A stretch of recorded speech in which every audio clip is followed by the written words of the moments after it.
Hello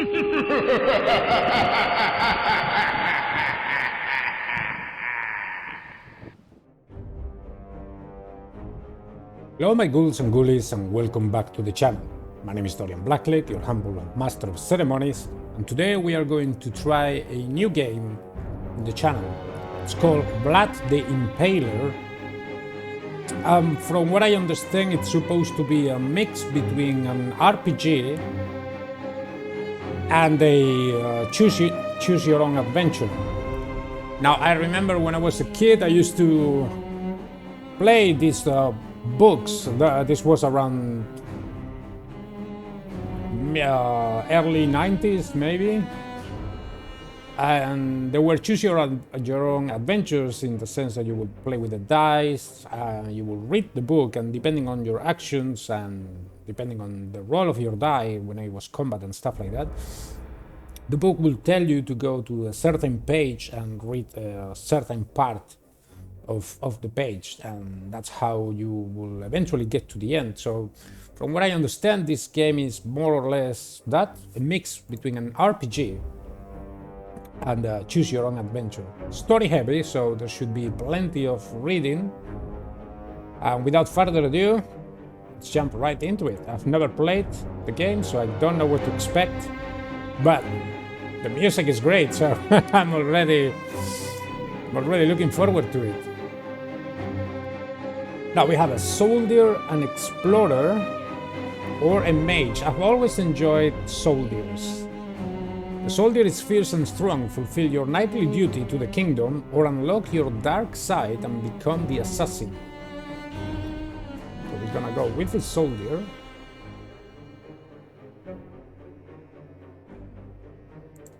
My friend, I have need of your skills once again. Darkness has fallen upon the city of Istanbul. Blood paints the streets, and the cries of the dying rise from the night. The Sultan himself will not set foot within its walls until the dread curse is lifted. Holy men, knights, and inquisitors have all been sent, yet none have returned. You are the only one whom I trust to investigate this. Your cunning, your prowess, and your penchant for results are needed here more than ever. Find the source of this wickedness, and deal with it as only you can. Godspeed, my friend, and watch your back. Alright, so we have been sent a letter to go in, to head over to Istanbul.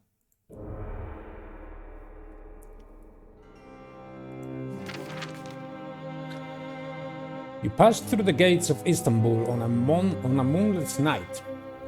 The lights from torches are few, and the eyes of midnight wanderers are many.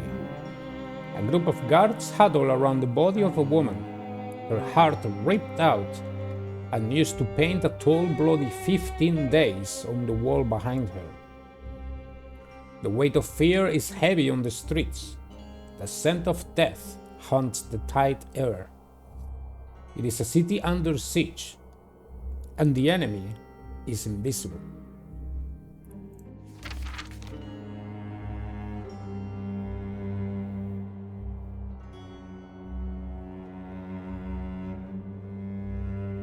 Alright, so we have a morality that I guess, depending on that, is how you will be able to choose your unlock other classes.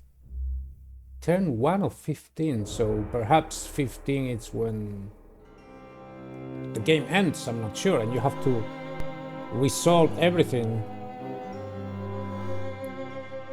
before turn 15. Well, let's head over, I guess, to the port. Let's start in the port.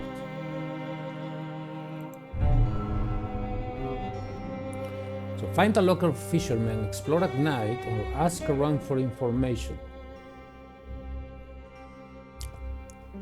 I think I'll ask around for information. You head down to the docks, intending on questioning people about the rush of horrific murders that have been happening. You can tell that people are on edge. They are gathering in greater numbers, even during the day, but few of them will talk to you. Just as you are about to head to a different district, a chorus of gasps and shrieks erupts from farther down the pier. You run towards the commotion. A crowd forming around a large fishing boat. There, caught in the net with the day's catch, is one of the strangest creatures you have ever seen. It looks like a cross between a fish and a serpent, but it is over 12 feet long. Its eyes are deep red, its powerful jaws are lined with impossibly large fangs. Several people cross themselves, despite the fact that it is clearly dead. The man next to you, who is a merchant you've seen in the bazaar, says, "Never did I believe that I would see a Judas fish during my lifetime. I will pay you 40 gold coins for it." The fisherman accepts, but says he won't touch it. The merchant then says, "Another 30 silver coins to the man who will carry it back to my tent."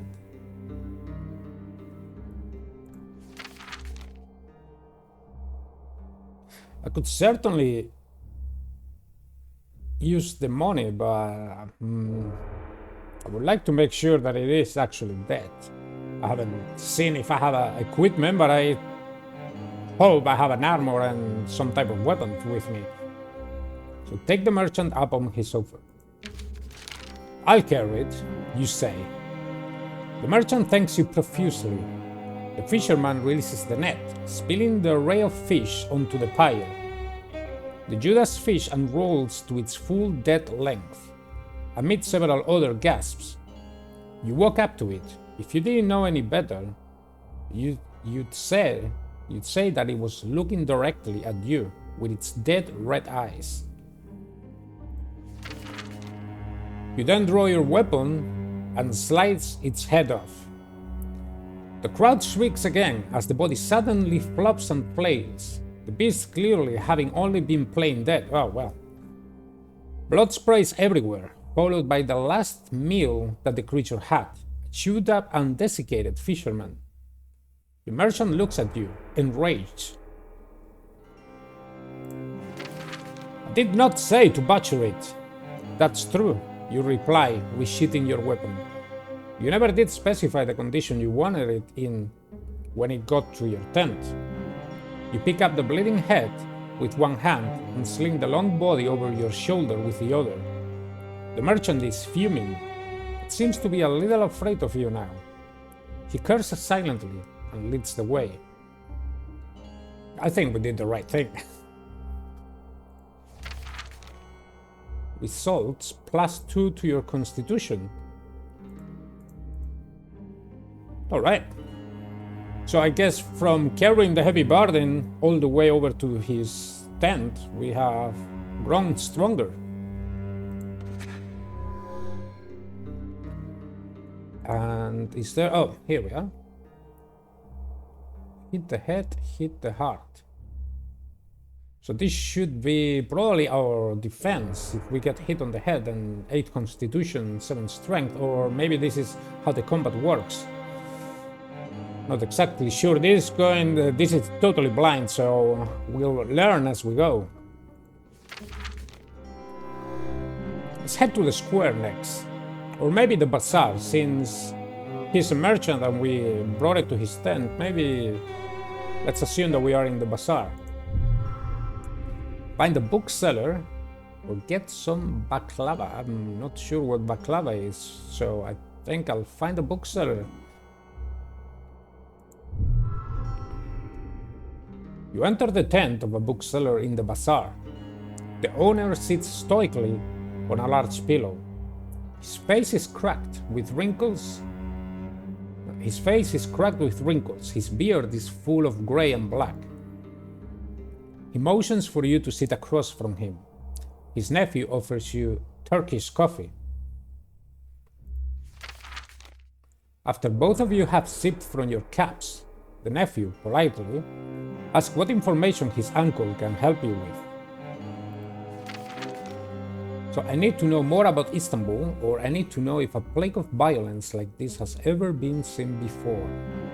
I think I will go with the second option, just to know if this is something that has happened before this time. And I see now that we are on turn 2 of 15. The old bookseller points across the tent.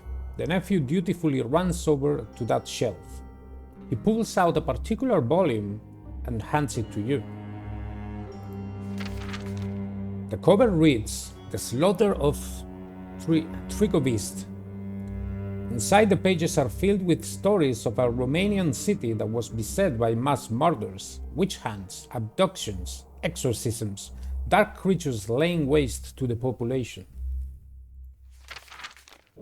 Eventually, the city descended into complete depravity until a mighty hero arrived and restored order, chasing all of the dark powers away.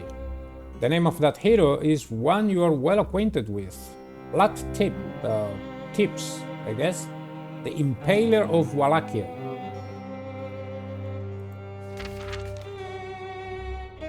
Our charm has risen. So now, hopefully, we are a little bit more, let's say, gentle when we ask questions. So we can probably revisit areas and maybe find some other information, but I think I'll go to the square this time.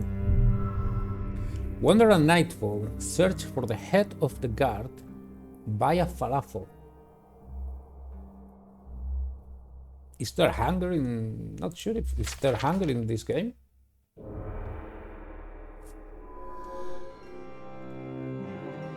Doesn't seem like it. But maybe we can ask questions while we are buying a falafel, but I think I'll go and search for the head of the guard, just to see if I can get more information about what's going on.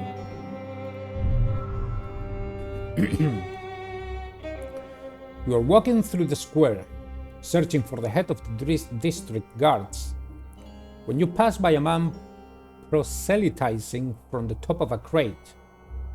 As you walk by, the man shouts and points at you. And that is why God punishes us. Foreigners in armor with their idolatrous gods and their wicked schemes. Get thee hence, heathen. Get ye back to your land of sin and fornication.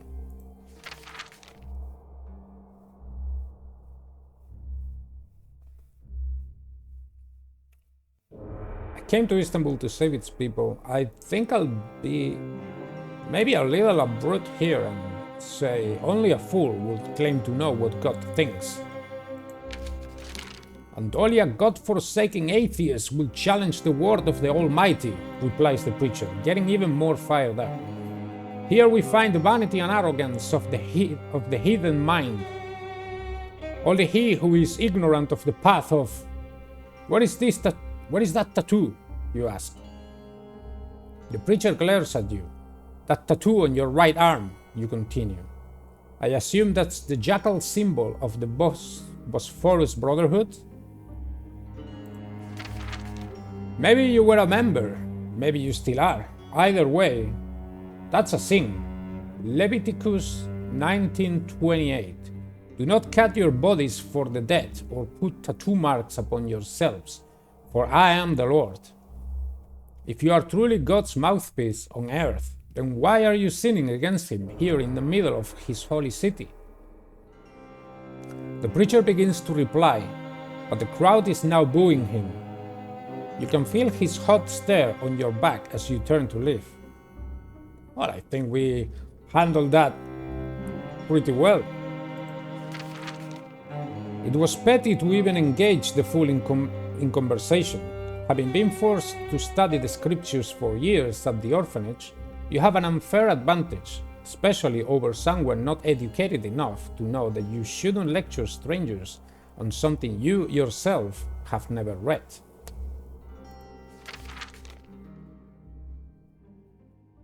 End of chapter 1.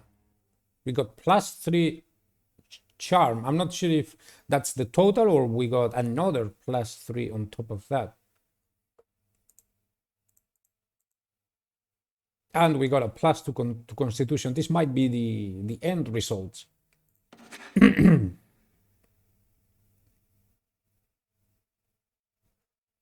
Oh, okay. I think the end is 8 and 8 Constitution. So I think that went pretty well. The evidence you've collected lays spread out on the table before you. Your meal from the tavern downstairs sits half-eaten as you try to make sense of the results of your encounters. That's when you sense the presence behind you. On instinct, you spin to the side, just as a knife passes through the air where you'd been standing. All of your weapons are across the room, save the one that no one ever expects, you.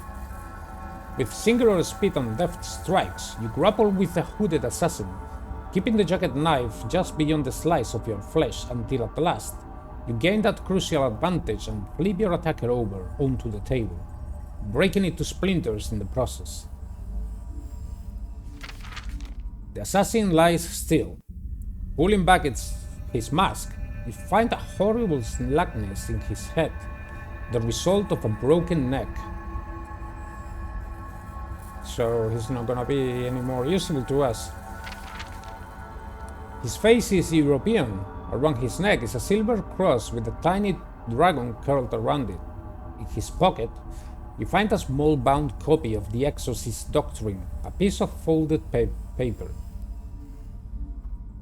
It is a letter with the name of the inn where you are staying, as well as your room number. Excellent, you think to yourself. If people are trying to kill me, then I must be getting somewhere.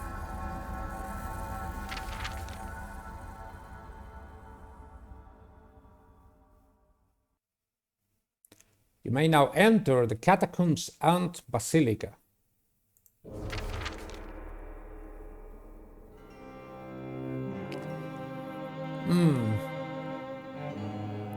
Perhaps going to the basilica, which I assume is the church, before entering the catacombs would be the wise course of action here. So let's head over to the basilica and see what we can find. To visit the basilica, walk through the main room, attend the evening mass.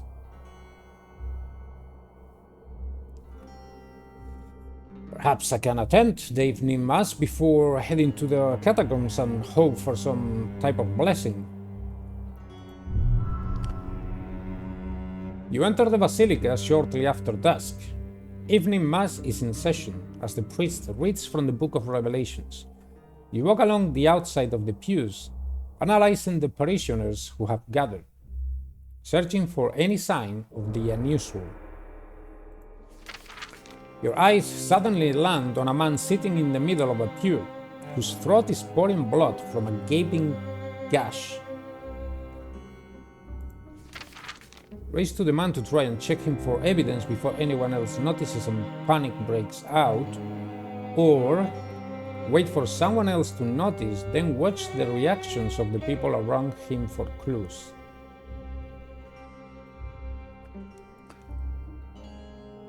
Now he is probably dead, and I'm thinking if I race to him and maybe I'm not quick enough, somebody might think that I'm the one that killed him.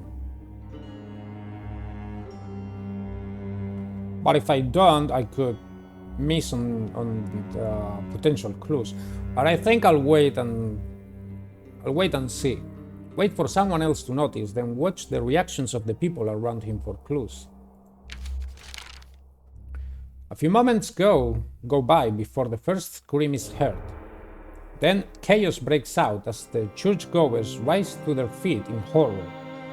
The man's head rolls back, forcing more blood to spray from his neck.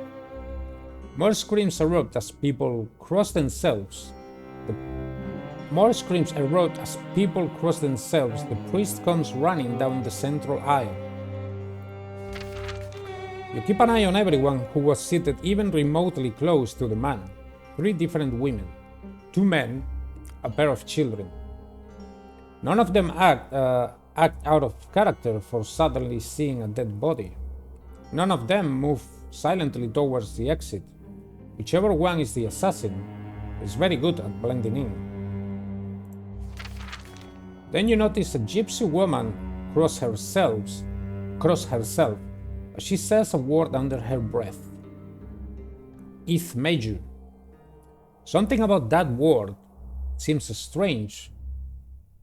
You walk over to the gypsy. You ask her what the word means, but she's spooked by your question and runs off, two burly brothers on either side of her.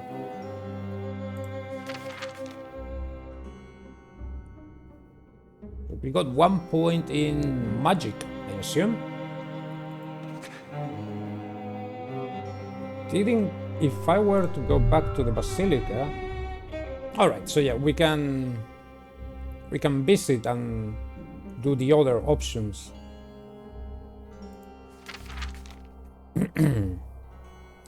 What about the bazaar? Get some baklava, but I'm not sure what baklava is.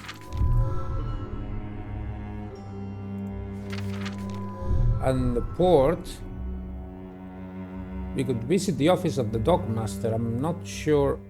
We can also explore at night. Well, I think I'm going to head over to the catacombs now. Hire a guide. I suppose I was paid for bringing over that Judas fish over to the tent of the merchant, so I should have some money. I'm not sure how much a guide is gonna cost me, but we can see. The Christian girl who you hired as your guide is more talkative than you'd expected, but she's also beautiful. Really knows her way around the catacombs. My people used to gather in these tunnels after the Sultan conquered the city, she says. There was a while when we weren't allowed to pray to Jesus Christ, so we did it in secret down here. Now the catacombs have reverted back to the thieves and the bone cultists. You follow closely behind her, asking, "And where can I find the king?" She freezes at the mention of that name, and she turns back to you. Her porcelain face is deadly serious. You didn't say you were coming down here to seek out the king of the catacombs. You cock your head at her sudden change in demeanor. I need to find him, you reply. It's important to my No, she says, crossing herself. Nothing good can come from finding that. Suddenly, she is yanked off her feet, collapsing to the ground. You draw your weapon as the girl screams, kicking at something in the darkness as she's dragged away.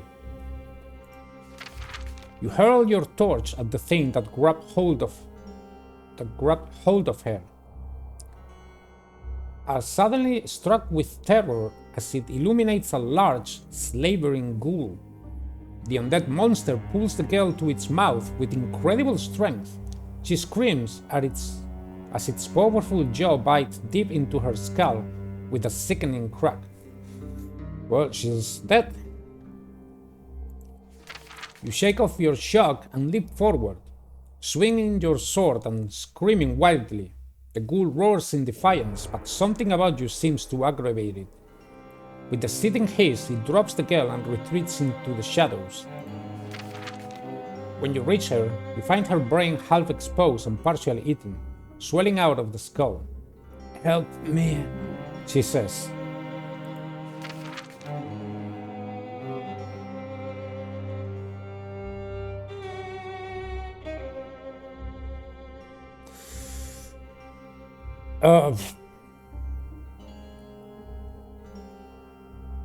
It said the brain was half eaten, so if I carry her out, I don't think I'll be able to save her, but I guess we can try. If there is magic, there might be somebody that can actually heal her. I'm not sure. We'll try and carry her back to the surface. Guilt overwhelms you for having paid so innocent a girl to take you down into the most dangerous place in the city. You pick her up, careful not to jostle her head. Carry her back through the halls of the dead to the streets above. She is all but catatonic when you drop her off at the physician's residence. You pay him a hefty amount of gold and tell him to do whatever he can for her. He says he will try to leave her in his care. No, he says he will... I think it's not written right. English is not my mother tongue, but I think it's not written right. He says he will try. He will try. You leave her in his care. Ah, okay. It was just missing a comma. As you go, however, you feel unsettled by the hungry look she gives the man.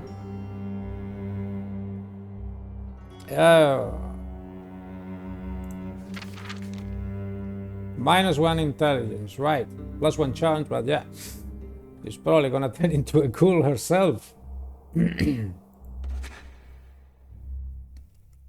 Yeah, that was probably not clever of me.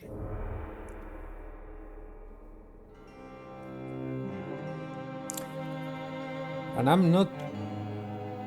I guess I'll try to push into the catacombs, descend into the depths. You descend into the catacombs beneath the city. It quickly becomes apparent that you are in a twisting maze of tight corridors that may well stretch on for miles. Everywhere around you, the dead lay in row after row of endless shelves and alcoves. As you wind your way down the path of the dead, you become faintly aware of a high-pitched chirping sound. At first, you think it may be rats. Then you turn around. Before you can react, you are engulfed by a swarm of bats filling the corridor. Their chirping is disorienting. The beat of their wings surrounds you. You swear you catch a terrifying flash of a maniacal laugh as they pass. Worst of all, the wind from their 1,000 beating wings snuff out your torch. Well, great. Disoriented in the dark, you are suddenly in very real danger of becoming permanently lost. And in these holes, that can be a death sentence. You manage to relight your torch, but you now have no idea which direction you came from.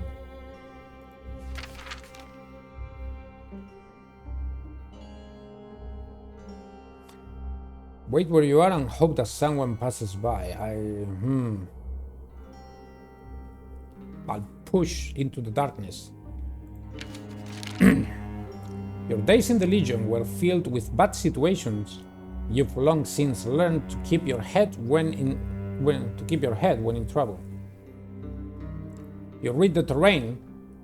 As you wander, you look for clues of people's passing. You use your torch sparingly. Always check the flame for signs of a breeze. Eventually, your clue hunting pays off. You emerge back into the city. You resolve to return to the catacombs when you are better equipped, but for now, you need a stiff drink. So we got +1 charm and +1 to magic, but yeah, unfortunately we lost some intelligence, and I believe that I might have brought a big trouble into the city by bringing that girl back.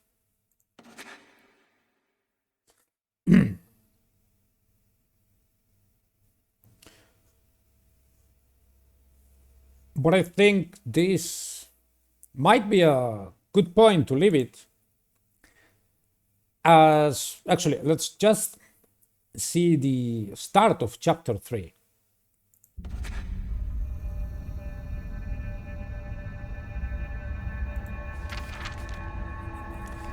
The orphan with the eye patch scurries soundlessly across the dark rooftops to where you are perched.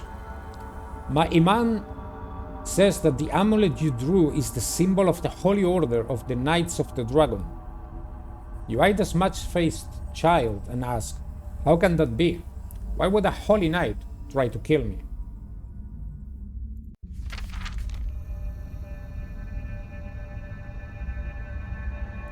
We can ask him about the cross or ask him about the evil in Istanbul. Perhaps we can inquire more about the cross. You show the silver amulet to the orphan, allowing him to look it over. My man Says that the symbol here belongs to the Holy Order of the Knights of the Dragon. You eye the smudge-faced child and ask... But this is what I just read. Oh, okay. The orphan smiles with a... then I'll finish the sentence. You eye the smudge-faced child and ask, how can that be? Why would a holy knight try to kill me? The orphan smiles with a few missing teeth and says, Crusaders trying to kill you, eh? Now you know how it is to live in Istanbul. You throw a gold coin to the child. He nods in appreciation, then disappears silently across rooftops. You hold the silver pendant up and look at it, dangling against the skyline of the city below. Order of the Dragon.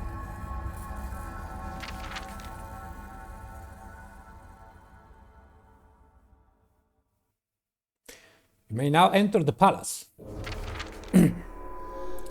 Alright, well, I think this is a good point to stop it. It's, I believe, a good introduction to the game, but so far I'm really enjoying it. And it seems like I'm hoping that your decisions have an actual weight on the unfolding of the story. So by bringing that girl from the catacombs, I think I'll probably have done something very wrong, but we'll have to see how that goes in the future. But for now, I'm really enjoying the game and the story. I know you can't buy it anymore in Steam, apparently. I'm not sure what's going on there, but I got it, fortunately, when it was still being sold. And I hope that you have enjoyed the video. If you have, you may like and subscribe, and hope to see you on the next one. Until then, this has been everything for Vlad the Impaler, and I hope that you have a good day. I'll see you on the next one, everyone.